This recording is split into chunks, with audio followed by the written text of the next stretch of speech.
Y'all, I know that some of you are really stressed out right now, but I'm going to tell you right now, between the story yesterday and today, I'm absolutely loving this.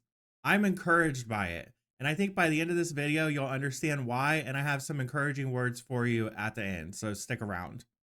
But first, we need to talk about Katie Porter's psychotic meltdowns. This woman has a history of psychotic meltdowns. And now it's all being publicized, which is fantastic and just in time for the governor race of California. So I'm on the oversight committee, you might know, and that is where we did a study recently this fall in September. And what it showed is if we don't electrify our transportation sector, that we're going to lose more than 500,000 Californians dying prematurely to air pollution and other problems. And the state could lose get out of my shot. She's literally in a live meeting with officials right now. Obviously doesn't give a shit that she's in front of these people, which I hear one of them is one of the nicest people on earth. And she's literally cussing out her staffer for trying to correct her information so she's not giving false information to these people. Not that it's electric vehicles, it's that if we don't meet the commitments under the Paris Climate Accord.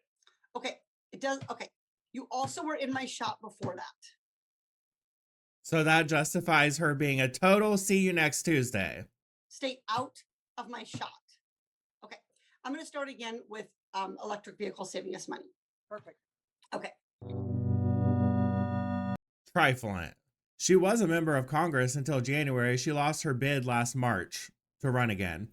So now she's running in the gubernatorial race to be governor of California. And I think you'll be pleased to see whenever I show you how the polls have changed since all of this has come out. But first, I want to talk about some more of her psychotic behavior. So let's find out how she abused her ex-husband. California gubernatorial contender Katie Porter once stumped scolding mashed potatoes on her then husband's head during a fight. Resurfaced divorce documents allege as clips of her fiery temper continue to go viral. The former Golden State Congresswoman's ex-hubby Matthew Hoffman filed for divorce in 2013 and detailed that the demon rat, who has a reputation for exploding at her staff, frequently abused him verbally and threw toys, books, and other objects at him during their marriage. Hoffman also filed for a restraining order from his rage-prone spouse, claiming she would routinely call him an effing idiot and effing incompetent, and shattered a glass coffee pot on their kitchen counter in March 2012 when she felt their house wasn't clean enough. She would not let me have a cell phone. This is a grown-ass man, y'all. In my opinion, this is probably a weak man. Just letting you know how I feel. She said, "You're too effing dumb to operate it," Hoffman said of Porter, 51, who has been in the hot seat this week as videos capturing her going scorched earth and berating her former staff members made headlines. When she gets angry, she will claw and scratch her arms and then say to me, "Look what you made me do." She regularly says that I am a bad parent in front of the kids. Recently, the children began spitting at me and throwing their food at me, calling me bad daddy. Again, I'm just going out on a limb here and saying this is a weak man. Hoffman claimed that back in 2006, Porter blew up over how he was making mashed potatoes, snapping, "Can't you read the effing instructions?" before she raised a ceramic bowl of steaming hot potatoes and dumped it on my head, burning my scalp, according to the court documents. This sounds like it was... This doesn't specify, but you know, you boil the potatoes before you mash them. I wonder if she poured the hot potatoes in water over his head, which would be even worse. This woman should be in jail for assault and battery. Again, weak man. Of course, like, this is about her, but I'm just saying the signs are there, y'all. The signs are there. The couple wed in 2003 and had 3 children before calling it quits on their stormy marriage. In her first congressional run in 2018, Porter cast herself as a victim of domestic violence and frequently highlighted her role as a single mom. "I don't have a shady background. I'm the most boring person in America. I'm a mom of 3 kids. I protected my family. I ended my marriage that was troubled. What?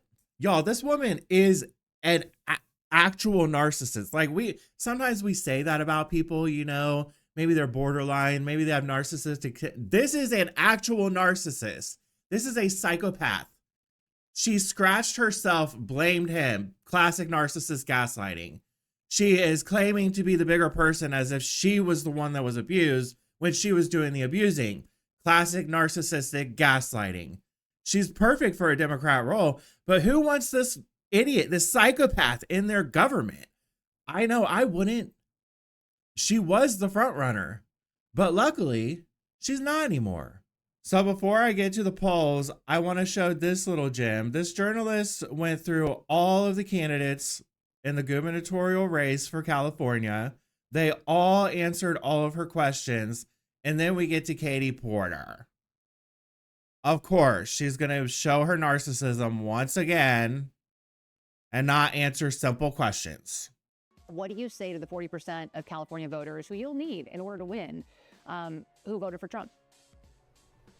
How would I need them in order to win, ma'am? Well, unless you think you're going to get 60% of the vote. So you don't think I feel you like need this to is vote. unnecessarily argumentative. What is your question? Well, to those First of all, she's not the only Democrat that's running. Okay.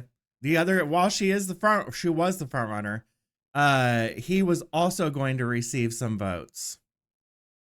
And there's a large portion of undecided voters in California right now. So to think that you are not going to need to win over any of the Republican voters is quite ignorant and narcissistic. And to laugh about it and to make that statement, I don't think she thought that this was going to be released. She made a few comments during this interview that makes me think that she did not believe that this was going to be released. But it was. And how shitty to say something like that, as if like you're only going to be the governor to the Democrats. And we know that's what these people, that's what they believe. That's why Gavin Newsom is trying to redistrict and only give 38% of the voters 6 to 8% representation in the state. They already only have 18% representation in the state. They don't care about Republicans. They only care about they don't care about Democrats either. They only care about getting their votes and winning their races. That's all that they care about, maintaining power, because a lot of people in the government are narcissists. And I've noticed it especially on the Democrat side because they act like this. voters. Okay, so you... I don't want to keep doing this. I'm going to call it. Okay. Thank you. You're not going to do the interview with us? Nope, not like this. I'm not. Not with 7 follow-ups to every single question you ask. She's an investigative journalist. Follow-up questions are required. Here's another clip that shows a little bit more. Single question you ask. Every other candidate has answered. I don't our care. follow-ups. I don't care. I want to have a pleasant, positive conversation in which you ask me about every issue on this list. And if every question you're going to make up a follow-up question, then we're never going to get there.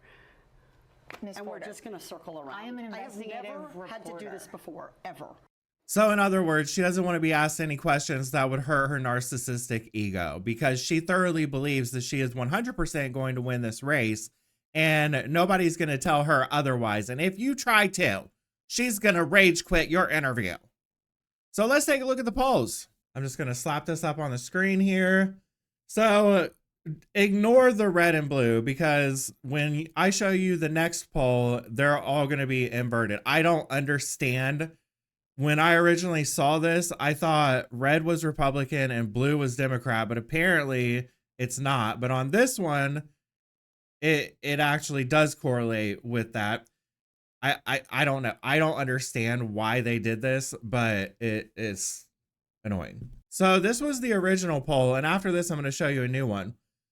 On this poll, Katie Porter was the front runner with 25%.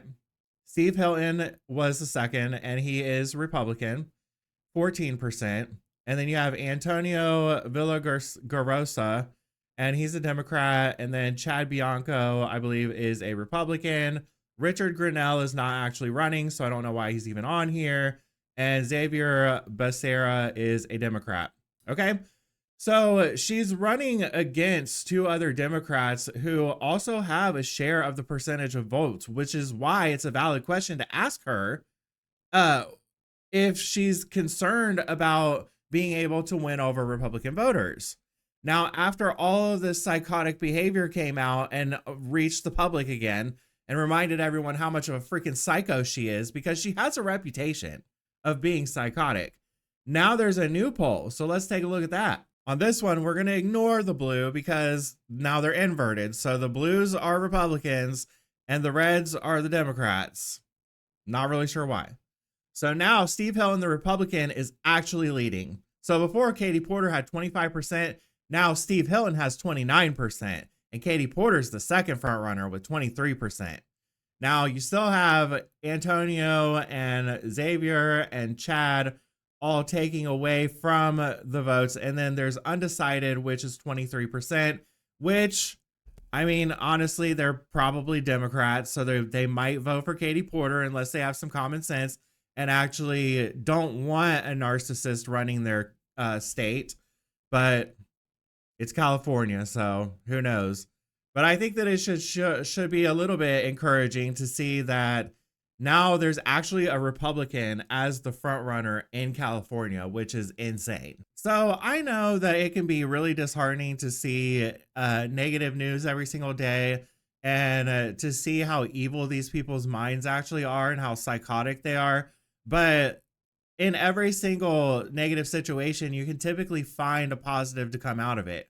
I mean, we've had positives come out of all kinds of negative things recently. I mean, how many people have started going back to church after Charlie Kirk's assassination? How many people are actually speaking up now because of that? How many people are going out and doing these prove me wrongs now? There's a ton of them. And I know it was really discouraging to see the text messages that Jay Jones was sending to people in 2022. But look what happened to the polls. Now there's a Republican leading in the polls because all of the negativity about Jay Jones came out and people don't like that. Generally, people do not like that. There's a bunch of demon rats on the left that do enjoy that kind of thing. But generally, people do not like it when people wish death on others. Just like these polls just reversed, because people do not like narcissistic behavior and gaslighting. They don't like people who are mean to other people just because they have a bad temper. So we can find positivity out of these stories because there is a wave coming. I believe that there is a red wave coming, and I hope that these people continue to show their ass because that is going to encourage the red wave to continue to flow. So whenever you see these things, it might be upsetting, but you should also be able to find a little bit of happiness when at the end of the rainbow, you have the polls completely flip in states where it would not have happened otherwise. So these people's demon rat behavior is actually going to help us win. So we should celebrate. So celebrate. Don't be too stressed out. Celebrate. Let me know in the comments what you guys think. Hit the like button. Make sure you're subscribed if you're not already. Hit the bell icon for notifications because YouTube doesn't send out notifications about my videos. And I will see you on the next one.